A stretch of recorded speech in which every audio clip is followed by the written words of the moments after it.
melawai. Selanjutnya, saudara, penjualan busana muslim perempuan di Pasar Sudi Mampir, Banjarmasin meningkat hingga 4 kali lipat jelang Ramadan. Ramainya transaksi grosir oleh pedagang asal Kalimantan Tengah hingga Kalimantan Timur ini membuat aktivitas jual beli diprediksi akan menurun pada awal Ramadan nanti. Jelang Ramadan, aktivitas perdagangan di Pasar Sudi Mampir, Banjarmasin, Kalimantan Selatan sebagai pusat grosir terbesar di Kalimantan Selatan meningkat tajam. Volume penjualan busana muslim perempuan naik 4 kali lipat. Jika hari normal hanya terjual 50 lembar, kini pedagang mampu menjual 200 lembar baju per hari. Tingginya permintaan membuat pedagang memasok stok lebih awal untuk dijual kembali. Ada peningkatan loh, kalau hanya menjelang Ramadan ini lebih banyak, bisa 4 kali lebih banyak daripada hari biasanya.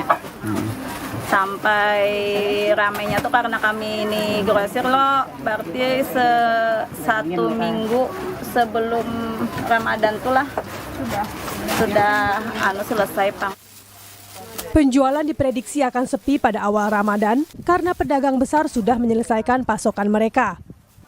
Keramaian baru akan kembali terlihat pada pertengahan Ramadan. Awal akhir Saban lah itu. Kapan mulainya sampai kan kalau awal Ramadan agak sedikit turun gitu. Habis pertengahan kan hanya.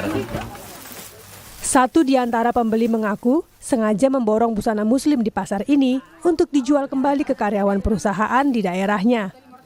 Buat karyawan perusahaan. Sudah ada ini yang minta lah? Udah, kita udah ada pesanan, jadi makanya kita meluncur ke sini cari. Berapa nih?